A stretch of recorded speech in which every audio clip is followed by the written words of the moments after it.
ସମସ୍ତେ କେମିତି ଅଛନ୍ତି? ସମସ୍ତେ ମୁଁ ସନ୍ଧ୍ୟା ଦେଖନ୍ତୁ ବହୁତ ଦିନ ହେବ ମୁଁ ଭିଡ଼ିଓ ଅପଲୋଡ଼ କରିନାହିଁ। ସଣ୍ଡେର ଭିଡ଼ିଓ ଯେହେତୁ ମୁଁ ଅପଲୋଡ଼ କରିନଥିଲି ଆଜି କରୁଛି। ଦେଖନ୍ତୁ ରାତିରେ 1 kg ବିରିକି ଆମେ ବତୁରେଇ ଦେଇଥିଲୁ। ତାକୁ ସକାଳୁ ଉଠିକି ବୋଉ ଗ୍ରାଇଣ୍ଡିଙ୍ଗ କରିଦେଉଛନ୍ତି କାହିଁକିନା ଆମର ପ୍ଲାନିଂ ଅଛି ବଡ଼ି ବିଛେଇବାର। ତାପରେ କ'ଣ କଲେ ନା 1 kg ଆଳୁକୁ ପ୍ରେସର ମରାଗଲା। ପ୍ରେସର ମରା ସାରିଲା ପରେ ତାକୁ ଦେଖନ୍ତୁ କରା ସାହାଯ୍ୟରେ କରିନେଲୁ। ଚାହିଁଲେ ବି ହାତରେ ଭଲ ଭାବରେ ଚକଟି ଦେଲେ ବି ହେବ। ତାପରେ ସେ ଆଳୁ ଚକଟାକୁ ଆମର ଅଲରେଡ଼ି ଆମେ ଯେଉଁ ବିରିକି ଗ୍ରାଇଣ୍ଡିଙ୍ଗ ମାରିକି ରଖିଥିବା ସେ ବିରି ସତକ ସବୁ ମିଶାଇ ଦେବା। ମିଶାଇ ସାରିକି ଭଲ ଭାବରେ ତାକୁ ଫେଣେଇବା ହାତ ସାହାଯ୍ୟରେ, କାହିଁକିନା ଯେତେ ଫେଣେଇବେ ସେତେ ବଡ଼ିଟା ଭଲ କ୍ୱାଲିଟିର ବଡ଼ି ହେଇକି ବାହାରିବ। ତାପରେ କ'ଣ କରାଯିବ ନା ତା ଦେହରେ କିଛି ଆମ୍ବ କଷି ଅଦା, ତାପରେ ଗୋଟା ଜିରା ଆଉ ଆମର ନର୍ମାଲ ଅଦା ତାକୁ ସବୁ ଛେଚି ଦେବେ। ଛେଚି ଦେଇକି ପୁରା ଗୁଣ୍ଡ ଛେଚା କରିକି ସେଥିରେ ପକାଇଦେବେ ଆଉ ଆବଶ୍ୟକ ଅନୁସାରେ ଲୁଣ ଦେଇଦେବେ। ଦେଇକି ତାକୁ ଭଲ ଭାବରେ ଫେଣେଇବେ।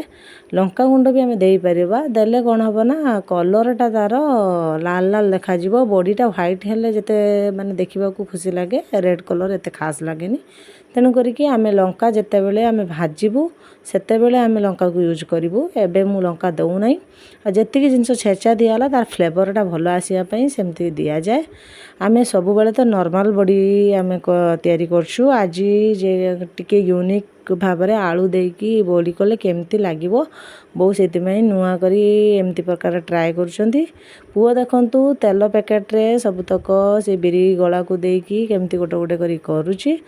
ଯାହା ଘରେ ଛୋଟ ଛୋଟ ପିଲା ଥାଆନ୍ତି ନା, ସେମାନେ ଯାହା କାମ କଲେ ବି ସେମାନେ କୁହନ୍ତି ଆମେ କରିବୁ, ଜିଦି କରନ୍ତି। ସେ ଶିଖିଥାନ୍ତୁ ବା ନ ଶିଖିଥାନ୍ତୁ ଟ୍ରାଏ କରିବା ପାଇଁ ଚେଷ୍ଟା କରନ୍ତି। ଆଉ ଜେଜେମାମାନଙ୍କୁ ହେଲ୍ପ ମଧ୍ୟ କରନ୍ତି। ବଦମାସି କଲେ କ'ଣ ହେବ, କିଛି ପରିମାଣରେ ହେଲ୍ପ ମଧ୍ୟ ଆମକୁ ତା ପାଇଁ ମିଳିଛି। ଦେଖନ୍ତୁ ସବୁତକ ବିରି କେମିତି ଜେଜେମା ନାତି ହେଇକି ଗୋଟେ ଗୋଟେ କରି କରିଦେଉଛନ୍ତି। ଏମିତି ଥିଲା ଆମର ବଡ଼ି ବିଛେଇବାର ପ୍ରଣାଳୀ। ଯଦି ଆପଣମାନଙ୍କୁ ଭଲ ଲାଗିଥାଏ ତାହେଲେ କମେଣ୍ଟ ମାଧ୍ୟମରେ ମୋତେ ନିଶ୍ଚୟ ଜଣାଇବେ। ଆଉ ଏମିତି ବଡ଼ି ବିଛେଇବା ପରେ ମୁଁ ଯେତେବେଳେ ତାକୁ ଶୁଖି ସାରିବ ଭାଜିବି, ଭାଜିଲା ବେଳେ ମୁଁ ଆଉ ଗୋଟେ ଭିଡ଼ିଓରେ ଅପଲୋଡ଼ କରିକି ଆପଣମାନଙ୍କୁ ଦେଖେଇବି। କିନ୍ତୁ ଆଜି କେବଳ ବଡ଼ି ବିଛେଇବାର ପ୍ରୋସେସ୍ ମୁଁ ଆପଣଙ୍କ ସହିତ ସେୟାର କରୁଛି। ଦେଖନ୍ତୁ କେମିତି କ'ଣ ସବୁ କରୁଛନ୍ତି। ବୋଉ ତାଙ୍କର ହାତ ସାହାଯ୍ୟରେ କରୁଛନ୍ତି, କିନ୍ତୁ ଆମ ପୁଅ ମାନେ ଗେଲୁନ ସେ ପ୍ୟାକେଟ୍ ସାହାଯ୍ୟରେ ସବୁତକ କଲେ। ତାପରେ ଖରାରେ ନେଇକି ସବୁତକ ଶୁଖେଇ ଦେଲେ।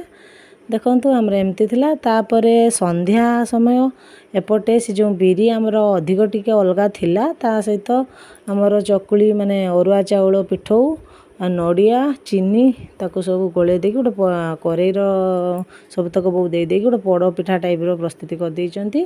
ତାପରେ ଏପଟେ ମୁଁ ସନ୍ଧ୍ୟାବେଳେ ଚା ଟିକେ ବସାଇଦେଲି ବୋଉର ମୋର ପିଇବୁ ବୋଲି।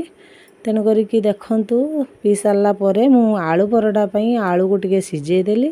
ସିଝେଇ ଦେଇକି ସେଥିରେ ଲୁଣ, ହଳଦୀ, ଲଙ୍କାଗୁଣ୍ଡ, ଜିରା ଗୁଣ୍ଡ, ଗରମ ମସଲା ଏମିତି ସବୁ ଦେଇକି କରେଇରେ ଟିକେ କଷିଦେବି। କଷି ସାରିଲା ପରେ ଯେମିତି ନର୍ମାଲ ଚିନି ପରଟା ଆମେ କରନ୍ତି ସେମିତି ହିଁ ମୁଁ ଆଳୁ ପରଟା କରିଦେବି।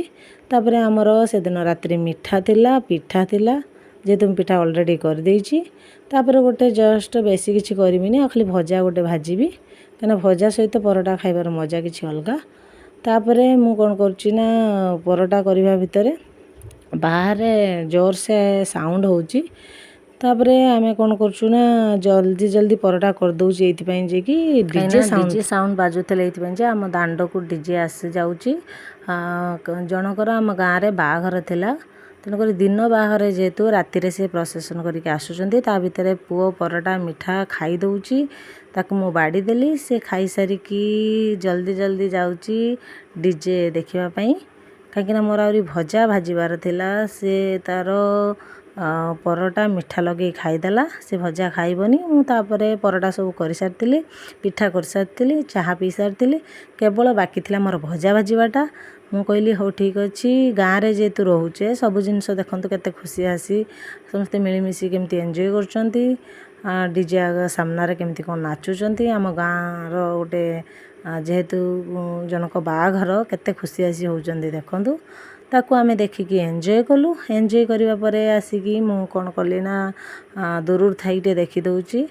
ପାଖକୁ ଯାଉନାହିଁ କାହିଁକିନା ମୁଁ ଆସିକି ପୁଣି ଭଜା ଭାତକ ଭାଜିବି। ତାପରେ ପୁଅକୁ ମୁଁ ଭିଡ଼ିଓ କରିବା ପାଇଁ ମୋବାଇଲ ଦେଇକି ପଳେଇ ଆସିଲି ଏପଟେ ଭଜା ଭାଜିବା ପାଇଁ, କାହିଁକିନା ତାଙ୍କ ଜେଜେ ବାପାଙ୍କର ଆସିବାର ସମୟ ହେଇଯାଇଥିଲା ମାର୍କେଟରୁ। ତେଣୁ କରିକି ମୁଁ ଏପଟେ ଭଜା ଭାଜି ସାରି ଦେଉଛି।